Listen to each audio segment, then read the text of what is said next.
Mesdames, Messieurs, bonjour. Dans les titres de ce 13h, un motocycliste entre la vie et la mort. C'est la conséquence d'un grave accident de circulation survenu ce matin à l'entrée sud de Parakou face à l'école primaire publique de Beyeru. À l'origine, un conducteur de taxi a violemment percuté un motocycliste. L'excès de vitesse, selon les témoins, serait à l'origine de cet accident. On en parle dès le début de ce journal. Pendant ce temps, c'est parti depuis ce matin pour l'examen du certificat de qualification au métier CQM session d'octobre 2024 sur l'ensemble du territoire national. Dans le Borgou, plus de 3000 candidats, tous corps de métiers confondus, vont à l'assaut de ce certificat. C'est la base d'appui des artisans de Parakou qui a servi de cadre au lancement ce matin. Et puis fin ce week-end de la mission objet de concertation entre le Bénin et le Togo pour l'harmonisation des actions à caractère transfrontalier dans le cadre du projet Cohésion sociale COSO. La synthèse des actions transfrontalières dans le cadre de ce projet est à suivre. À suivre bien d'autres nouvelles au plan national, l'actualité en 24 heures sur le continent, les sports et à la boucle, la revue de presse nationale avec Epiphane Chabi. Voilà pour le sommaire. Radio Fraternité 96.5. Fraternité FM. Bienvenue si vous venez de nous rejoindre. Un motocycliste serait entre la vie et la mort et un autre dans un état grave. C'est le bilan d'un accident qui s'est produit dans la matinée de ce lundi en face de l'école primaire publique de Beyeru dans le premier arrondissement de Parakou.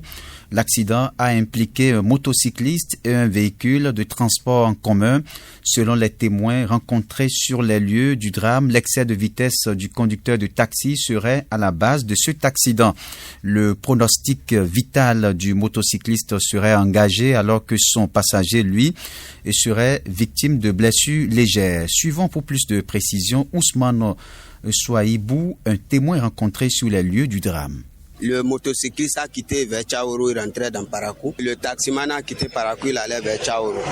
L'allure du chauffeur n'a pas permis à ce qu'il laisse le passage à celui qui a quitté Tchaourou pour qu'il traverse avant qu'il ne donc. Il a laissé son côté aller les trouver dans le côté et il les a tapés par devant. Donc ça fait que le conducteur de moto ne veut plus. Le conducteur était avec sa femme sur une moto de marque Haoudjou. Le chauffeur de véhicule automatiquement fait l'accident et le chauffeur de véhicule a disparu. Les passagers qui sont dans le véhicule aussi, eux aussi sont disparus. On ne les a pas vus. Quand l'accident s'est passé automatiquement, nous avons d'abord ralenti la circulation. Après ça, appelé les sapeurs-pompiers. Quand nous avions appelé les sapeurs-pompiers, nous avions automatiquement visé le commissariat Thibona. Donc, automatiquement, les sapeurs-pompiers sont venus. Ils ont pris les deux victimes pour les amener à l'hôpital. Le deuxième passager, il a eu mal, il a eu choc.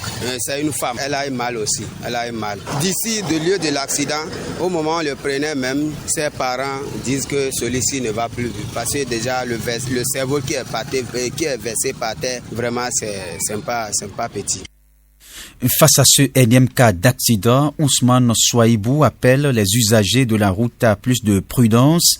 Il lance aussi un cri de cœur aux autorités afin qu'une solution soit trouvée pour le bonheur des habitants de ce quartier et les autres usagers. Ousmane Souaïbou qu'on écoute pour plus de précision.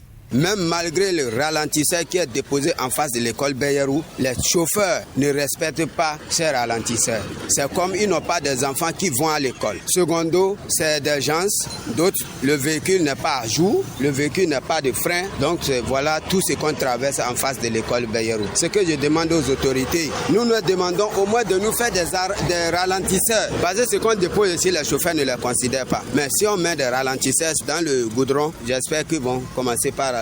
Mais nous l'avions dit tous les jours, nous l'avions dit, chanté tous les jours, ils nous disent qu'on ne doit pas faire ralentisseur dans une voie inter-État. Mais nous avions vu des voies inter-État où au moins en face des écoles, on voit où il y a des ralentisseurs pour que au moins les enfants puissent traverser. Tout à l'heure maintenant, les enfants sont sortis. Pour les faire traverser maintenant, il faut rester droit pour circuler, pour bloquer d'abord la circulation avant que, même si les enfants veulent traverser, il y a des conducteurs qui ne regardent même pas si c'est les enfants qui sont au bord du goudron. Donc je demande aux autorités de venir à notre secours, de ne pas attendre au moment où ils vont tuer la population de Beyeru avant de venir faire ces ralentisseurs devant l'école.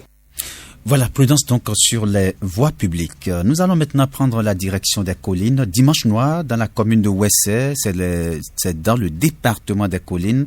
Ce dimanche matin, une famille a reçu la visite surprise d'hommes armés. Ces individus non encore identifiés ont agressé plusieurs personnes, dont une femme enceinte grièvement blessée et transportée d'urgence au centre de santé communal de Ouessé. Le drame s'est produit dans l'arrondissement de Djégbé et pour l'heure, on dénombre 2 morts et des blessés graves qui suivent des soins intensifs. Récit des faits avec Jonas Possé, secrétaire de l'arrondissement de Djégbé. C'est très tôt ce matin qu'on nous a alertés, soit disant que une dame a été froidement abattue avec un jeune homme. Nous nous sommes rendus sur le terrain. Aussitôt que, étant donné le secrétaire informé, il a informé son CA et c'est lui-même qui nous a instruit d'informer la police et c'est avec l'accompagnement, la complicité de la police que nous nous sommes rendus sur le terrain. Il a informé et ils nous ont accompagnés. Nous avons été sur le terrain pour faire les constats d'usage. On a constaté effectivement qu'une dame a été abattue. Une fois que la police est déjà sur le terrain, ils ont fait les constats d'usage. Le procureur est informé et les procédures sont enclenchées. D'ici peu, les responsabilités seront situées. Pour le moment, nous avons enregistré 2 cas de mort. Maintenant, 3 personnes sont grièvement blessées et ils sont conduits d'urgence à l'hôpital et ils suivent des soins intensifs. Nous ne saurons pas encore qu'est-ce que le sort aurait réservé pour ces 3 personnes-là.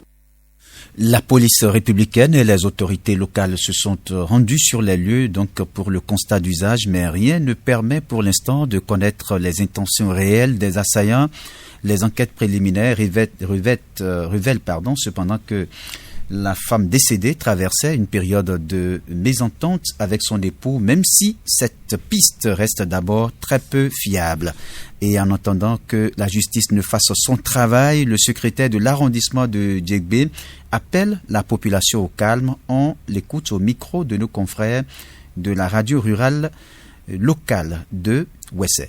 D'après les enquêtes préliminaires, on aurait appris que la dame qui est froidement abattue maintenant a eu des antécédents avec son mari, avec qui elles ne sont plus ensemble pour le moment, jusqu'au point où Cour royale de Djégbé. Ils ont essayé de régler la mésentente. Même la semaine dernière, la Cour a essayé de régler la mésentente qui est entre eux. Il paraît que c'est réglé. Pour le moment, on ne peut incriminer qui que ce soit. Je n'ai rien à dire à la population que de tenir leur mal en patience, de prendre leur mal en patience. Une fois que la justice est au courant, la justice fera son travail et les responsabilités seront situées. Autre volet de l'information dans ce 13h, examen de certificat de qualification au métier CQM session d'octobre 2024. Le top des compositions est officiellement donné à Parakou pour le compte du département du Bargou. La cérémonie qui a consacré le lancement a eu lieu à la base d'appui des artisans de Parakou, 6 au quartier à Maouillon, en présence du représentant du préfet du Bargou, Djibril Maman Sissé, du chef de la délégation départementale de la Chambre des métiers de l'artisanat dans le Bargou et d'autres personnalités du secteur de l'artisanat. Au total, 3650 candidats sont inscrits pour le Bargou, dont 1954 repartis dans 4 centres de composition à Parakou. Lors d'une interview après la cérémonie protocolaire de lancement, François Biaou Achadé, le délégué départemental de la Chambre des métiers de l'artisanat pour le Bargou, est revenu sur l'essentiel à retenir de la cérémonie de ce lundi matin et des dispositions prises pour le bon déroulement des épreuves. Extrait de ses propos. Il faut dire que l'examen commence aujourd'hui 21 jusqu'à vendredi. Il y a une organisation qui est mise dans chaque commune pour la bonne marche de l'examen. Donc, comme à Parakou, c'est une commune à statut particulier où nous avons 4 centres. Et ces 4 centres, nous avons le centre Ibemaga, nous avons le centre Titirou, nous avons le centre Alberca et nous avons le centre Tourou. Pour chaque centre, il y a des secrétaires qui, depuis le dépôt des dossiers, étaient là, qui ont passé par l'enrôlement, les affichages. Et aujourd'hui maintenant, c'est la concrétisation de tout cela par l'examen proprement dites. Alors, pour la journée d'aujourd'hui, il y a la branche alimentation et la branche bâtiment qui composent. Donc voilà. Et ça, sur toute l'étendue du territoire, c'est la même forme. Donc demain déjà, les branches qui vont composer se connaissent. Il y a la branche métaux qui doit composer demain et la branche Bama qui doit composer demain. Et quand on va à mercredi, il y a la branche textile qui va composer le mercredi. Le jeudi, il y a l'hygiène qui doit composer. Le vendredi, il y a art et décoration audiovisuelle qui doivent également composer. 40 corps de métier repartis dans 8 branches sont concernés par cette session d'octobre 2024, selon les précisions des responsables chargés de l'organisation de l'examen. Ces derniers font remarquer que le CQM requiert depuis quelques années une attention particulière au Bénin. Justement, quelle valeur accorde-t-on à ce diplôme qui mobilise autant d'efforts? Aboulaye Ismail Sissé est le président du collectif des artisans de Parakou. Il répond au micro de Ulrich Abalo.